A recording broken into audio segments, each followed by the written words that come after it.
Você pode ensinar-me algum baile brasileiro? Ah, o quadradinho. ¿Qué? Já conhece o quadradinho? Eu saio pra cima, pro lado, Por lado, pra baixo, para baixo. pro lado. Aí faz o Ahí, quadrado. rápido, ahí. Perfecto, me encanta. ¿Lulinha ou Bolsonaro você? Lulinha. Lulinha. Por quê? Sou de esquerda. E para você, o tamaninho, é importantinho? Eu gosto de pequeno. ¿Qué? Pequeno. Pequeño. Melhor, não machuca. ¿Una bazooka? Não machuca. ¿Por qué? Porque não chega muito. Et ben voilà, cette vidéo est très très drôle. Donc, est-ce que vous avez voulu apprendre à danser?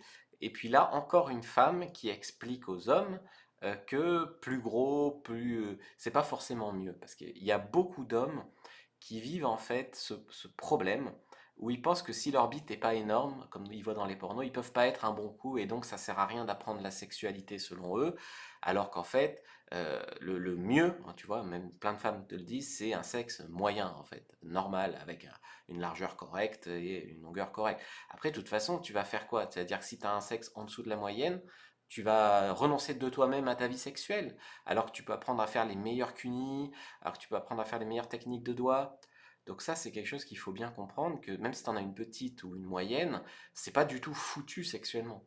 Et l'autre problème aussi qu'ont beaucoup d'hommes, c'est qu'au lieu d'apprendre à mieux gérer la forme, la taille de leur sexe, il y en a qui pensent que comme ils ont un truc énorme, eh bien, ils n'ont pas besoin d'apprendre le sexe. Que comme ils ont une grosse bite, en fait, eh ben, c'est bon, ça va tout seul.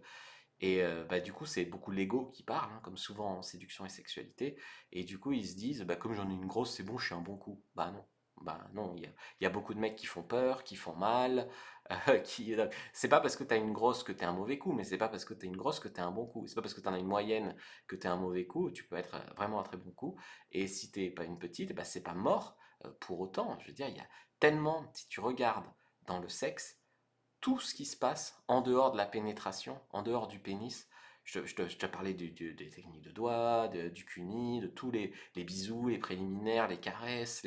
Je veux dire, tu as peut-être 80% du sexe qui se passe sans le pénis, sans que la longueur de la taille du pénis entre en compte. Donc, il faut apprendre à mettre son focus là-dessus. D'ailleurs, je vous ai fait une fiche sur la taille du pénis, l'importance relative et comment mieux utiliser en fait son pénis en fonction de sa taille, de sa forme, etc. Vous pouvez la prendre en lien en bio en commentaire épinglé.